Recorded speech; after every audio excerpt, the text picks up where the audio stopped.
Assalamualaikum warahmatullahi wabarakatuh. Apa kabar Ananda Ustadz semuanya? Semoga selalu dalam keadaan sehat dan tetap dalam lindungan Allah Subhanahu wa ta'ala. Mengawali perjumpaan kita pada pembelajaran akidah akhlak ini, sebaiknya kita awali pembelajaran ini dengan membaca basmalah. Bismillahirrahmanirrahim. Baiklah Ananda Ustadz semuanya, pada pembelajaran akidah akhlak kali ini kita akan membahas tema iman kepada hari akhir. Apakah Ananda semua tahu apa itu iman kepada hari akhir? Kalau Ananda semua masih bingung, perhatikan video ini dan simak baik-baik pembelajaran ini.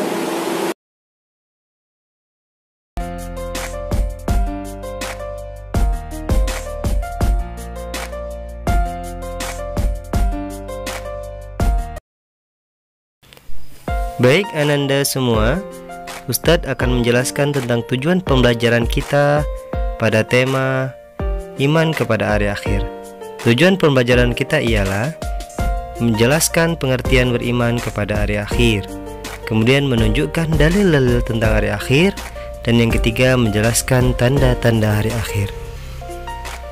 Ya Ananda semuanya, kita masuk materi kita. Apa itu iman? Ada yang tahu apa itu iman? Ya, iman secara bahasa berarti keyakinan, yaitu keyakinan kita kepada Allah Subhanahu wa ta'ala yang Maha Pencipta. Secara istilah, iman adalah keyakinan segala sesuatu yang menjadi ketentuan atau takdir dari Allah Subhanahu wa ta'ala. Apa sih pengertian hari akhir? Hari akhir adalah kehidupan di akhir yang akan dialami oleh seluruh umat manusia sesudah berakhirnya kehidupan di dunia ini. Oh ya Ustadz, apakah hari akhir sama dengan hari kiamat? Ya, hari akhir ataupun hari kiamat itu sama saja. Jadi bagaimana Ustadz iman kepada hari akhir? Iman kepada hari akhir ialah merupakan salah satu peristiwa yang wajib kita imani dan percayai adanya sebagai umat muslim. Sebab percaya kepada hari akhir merupakan rukun iman yang kelima dalam ajaran kita sebagai umat muslim. Dosa besar jika kita sampai menganggap bahwa hari akhir dan segala yang berkaitan dengannya adalah hal yang mustahil terjadi dan tidak pernah terjadi. Maka kita harus meyakini tentang iman kepada hari akhir pasti akan terjadi. Ananda Ustadz semuanya, kita lanjutkan dalil atau bukti adanya hari akhir. Sebelum Ustadz menjelaskan dalil-dalilnya, ternyata dalil itu terbagi dua, hai Ananda Ustadz sekalian. Ada yang dinamakan dengan dalil nakli dan dalil akli. Dalil nakli ialah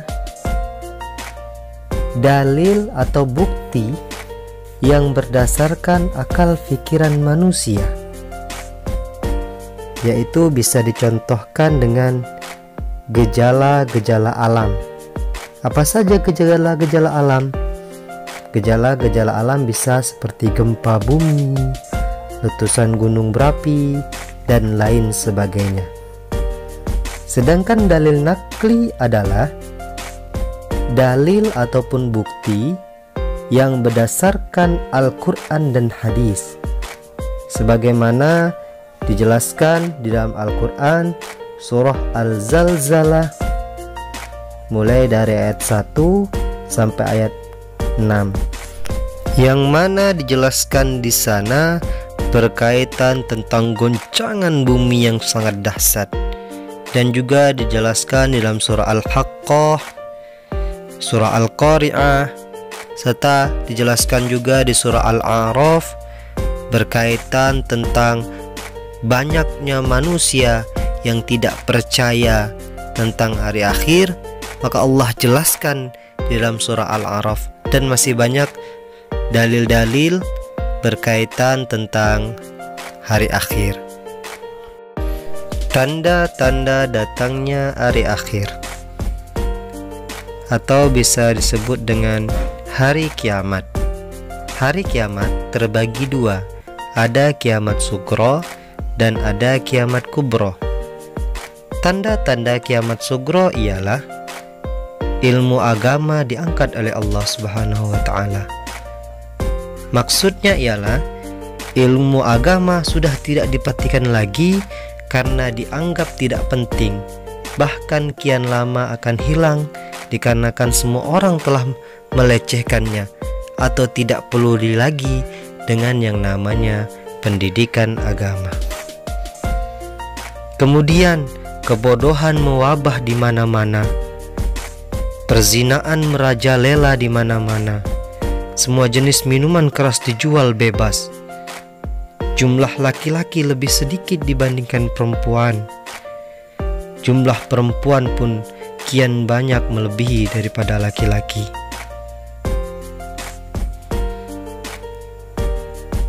Banyak terjadinya gempa bumi, para ulama dan ahli agama banyak yang meninggal dunia.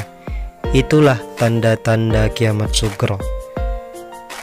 Tanda-tanda kiamat kubro ialah meliputi matahari terbit dari ufuk barat. Artinya, apabila matahari terbit dari ufuk barat, seluruh manusia akan beriman dan berbuat baik sebagaimana orang-orang sebelum mereka. Namun, iman dan amal baik mereka sudah tidak ada guna lagi. Karena Rasulullah SAW pernah bersabda, tidaklah kiamat terjadi sehingga matahari terbit dari tempat tenggelamnya, yaitu barat. Maka apabila matahari telah terbit dari barat, berimanlah semua manusia. Namun tidaklah berguna iman saat itu, kecuali apabila telah beriman sebelum peristiwa itu dan telah berbuat baik atas dasar keimanan itu. Hadis riwayat Muslim. Maka sia-sia bagi orang-orang yang mau beriman pada saat matahari terbit dari ufuk barat. Kemudian tanda kiamat kubro, munculnya binatang aneh yang mampu berbicara kepada orang-orang yang tidak beriman. Kemudian keluarnya Imam Mahdi, munculnya Dajjal, keluarnya Ya'jud dan Ma'jud, mengepulnya asap memenuhi jagat raya, raibnya Al-Quran dan Mushaf. Itulah tanda-tanda hari kiamat kubro.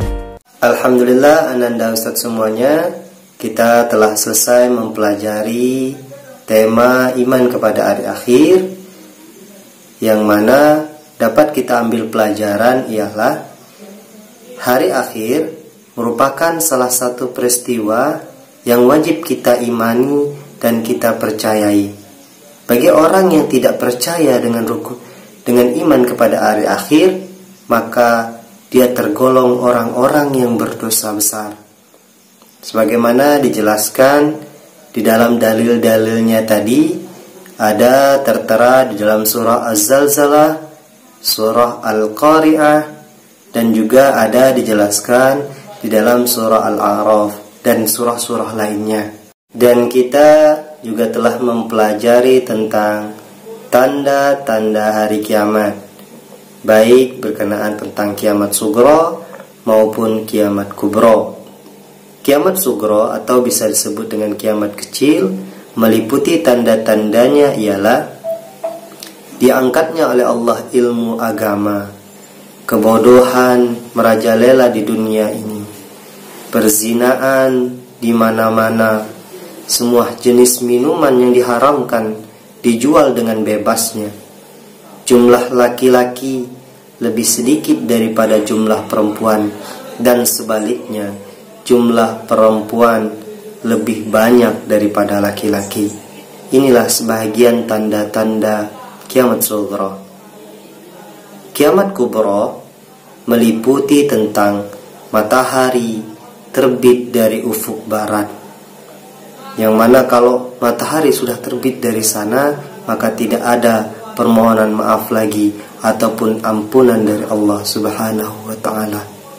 Kemudian munculnya binatang aneh yang mampu berbicara, serta keluarnya Imam Mahdi, munculnya Dajjal, keluarnya Ya'jud wa Ma'jud, kemudian menggepulnya asap di seluruh jagat raya ini, yakni asap beracun, serta raibnya Al-Quran dan mushaf-mushaf Al-Quran yang ada di dunia ini. Semoga apa yang kita pelajari hari ini bisa selalu menambah keimanan kita kepada Allah Subhanahu wa ta'ala dan menjadi bekal kehidupan kita kelak untuk menjalani kehidupan ini. Lebih dan kurang Ustaz mohon maaf. Wallahu muwaffiq ila aqwamit thoriq. Assalamualaikum warahmatullahi wabarakatuh.